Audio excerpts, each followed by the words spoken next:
Hello friends, welcome back to my channel.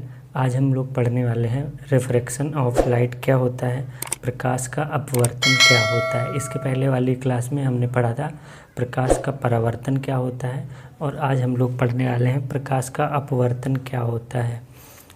इसकी definition है when A ray of light passes from one medium to another, it deviate from its path, which phenomena of light is called refraction of light। ये मैंने English में यहाँ पर लिख दिया है डेफिनेशन, आप लोग इसको लिख सकते हैं। मैं इसको हिंदी में समझा देता हूँ। जब कोई प्रकाश किरण एक माध्यम से चलकर दूसरे माध्यम में जाती है तो वह अपने मार्ग से विचलित हो जाती है। प्रकाश की इस घटना को प्रकाश का अपवर्तन कहते हैं।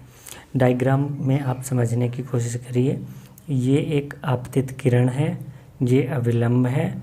आपतित किरण इधर से आ रही है और ये एक दूसरा माध्यम है जो मैंने ब्लैक पेन से इतना बनाया हुआ है।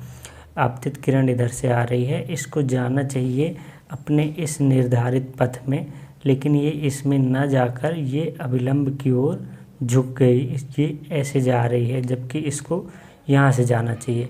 प्रकाश की इस घटना को प्रकाश का अपवर्तन कहते हैं। आपतित किरण और अविलंब के बीच ये जो कोण आप देख रहे हैं आई, इसको आपतन कोण कहेंगे। अपवर्तित किरण और अविलंब के बीच में जो ये कोण बना है इसको आर और अपवर्तन कोण कहेंगे। इसको आर से इंडिकेट करेंगे। आपतित किरण और अविलंब वाले कोण को इसको आई से इंडिकेट करेंगे। अपवर्तन के दो नियम होते हैं। आपतित किरण, अपवर्तित किरण तथा अविलंब तीनों एक ही तल में स्थित होते हैं। पहला नियम बहुत ही आसान है। ये आपतित किरण है, ये अविलंब है और ये अपवर्तित होने वाली किरण है, तो ये तीनों एक ही तल पर हैं। इसके अलावा दूसरा नियम इसका होता है, इसको स्नेल का नियम भी कहते हैं। साइन थीटा आई बटे साइन थीटा आर जो आपतन कोण है और अपवर्तन कोण, साइन थीटा आई आपतन कोण है, साइन थीटा आर अपवर्तन कोण है।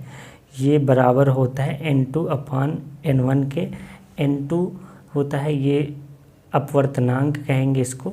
अपवर्तनांक को इंग्लिश में रिफ्रैक्टिव इंडेक्स कहते हैं। जो एक माध्यम ये एयर हो गया, इसका रिफ्रैक्टिव इंडेक्स 1.0003 अप्रॉक्सीमेटली है, और इस मीडियम का जो अगर इसको कांच मानेंगे तब भी एयर से ज़्यादा इसका अपवर्तनांक रहेगा, तो n2 बटा n1 हो जाएगा। साइन थीटा आई बटे साइन थीटा आर बराबर n2 अपान n1। इसको स्नेल का नियम भी कहते हैं। ये दो रिफ्रैक्शन के नियम हो गए।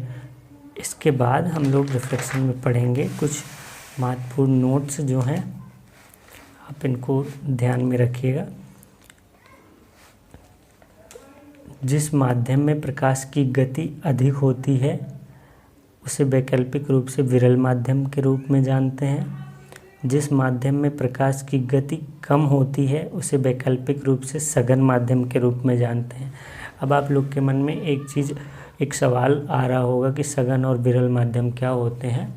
सघन माध्यम वह माध्यम होता है जिसका अपवर्तनांक ज़्यादा होता है। विरल माध्यम वह माध्यम होते हैं जिनका अपवर्तनांक कम होता है। जैसे कि एयर का अपवर्तनांक कम होता है, लेकिन एयर यानी हवा से कम अपवर्तनांक निर्वात का रहता है, जहाँ पर हवा ही नहीं होती है। ठीक है।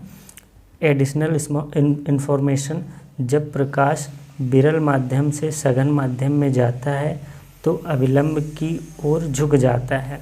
इसके पहले वाला जो हमारा डायग्राम था, मैं एक बार फिर से उसको आपको दिखा देता हूँ। ये एक एयर एक विरल माध्यम है, क्योंकि यहाँ पर जो माध्यम है ये एयर से ज़्यादा इसका रिफ्रैक्टिव इंडेक्स है, इसलिए ये प्रकाश किरण अविलंब की ओर आ गई, उधर साइड नहीं गई। देखिए, इसको जाना चाहिए अपने इस रास्ते से, लेकिन ये अविलंब की ओर झुक गए क्योंकि एयर से ज़्यादा इस मीडियम का अपवर्तनांक है। ओके। इसके बाद दूसरा है, जब सघन माध्यम से विरल माध्यम में जाता है प्रकाश तो अविलंब से दूर हट जाता है। एक छोटा सा डायग्राम मैंने यहाँ पर फिर से बनाया है समझाने के लिए। आप यहाँ पर देखिए, जैसे ये विरल माध्यम है, आप यहाँ पर विरल माध्यम में एयर मान लीजिए, इसको एक कांच मान सकते हैं। जब प्रकाश किरण यहाँ से आ रही है तो इससे टकराने के बाद इसको इस रूट में जाना चाहिए, तो इसमें ना जाकर ये अभिलंब की ओर झुक गई। ये लंबी लाइन अभिलंब मान सकते हैं इसको, और ये अभिलंब की ओर झुक गई। ये तो हो गया जब विरल से सघन में आया।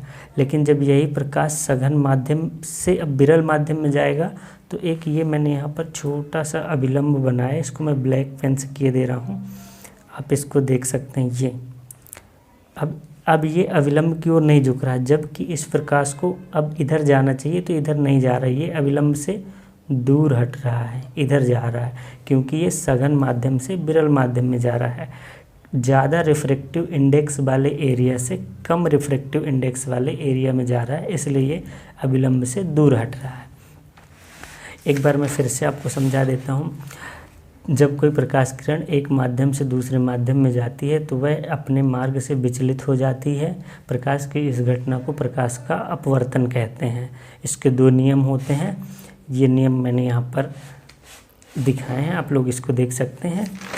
और इसके बाद आता है कुछ रिफ्रैक्टिव इंडेक्स मैंने लिख के रखे हैं, जो आप लोग को ऑप्थेल्मोलॉजी में बहुत कॉमन पढ़ने को मिल जाएंगे।